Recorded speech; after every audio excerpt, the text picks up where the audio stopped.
Now, your first warned weather forecast from meteorologist Jordan Wolfe. What has been a very active pattern, especially as we got into the second half of January.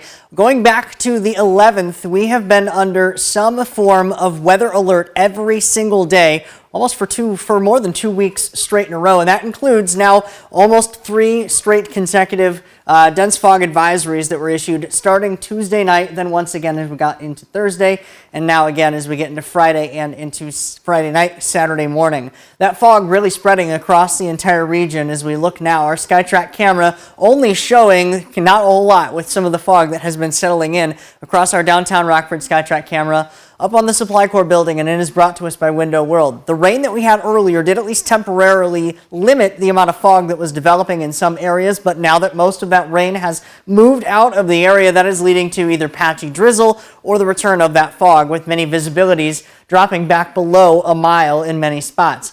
We're under a mile of visibility across the entire state line, with everywhere either a half mile or less. Quarter mile of visibility in DeKalb and in Rockford, as well as Janesville. When you round up, we are still seeing those half mile of visibility across the entire rest of the area. Dense fog advisory remains in effect for the entire state line, with those hazards of a possibility of quarter mile or less visibility with the fog.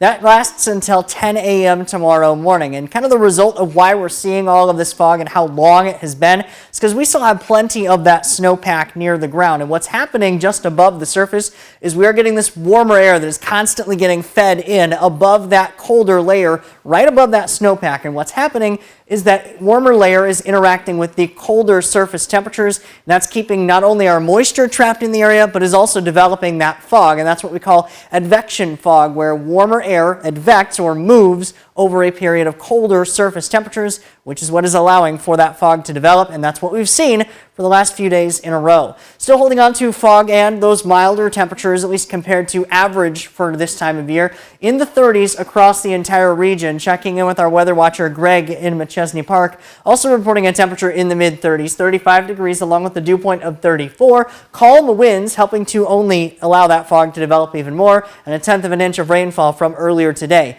Another ingredient for a lot of the fog that we need to have develop is a lot of moisture. We have a lot of that near the surface, especially when we look with our precipitable water map, and that's showing how much moisture is available in the atmosphere in a straight column of air. We're going to be stuck with some of that moisture for at least a few more days.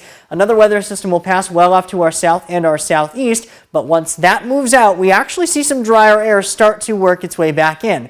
There are some questions as to exactly how much that dry air is going to be working close to the surface, but there is at least a chance that we could see some breaks in the clouds as we get into Sunday night going into Monday, before we have another weather system that will come to pass, bringing us additional rain chances as we get into Monday and going into Tuesday. Temperatures remaining fairly mild for this time of year, especially with those overnight lows in the 20s and 30s.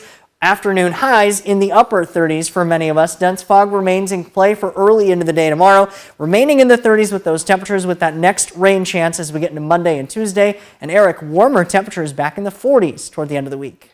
It wasn't that long ago that our high temperatures didn't even reach those low temperatures that are on your 7-day forecast. Jordan, thanks.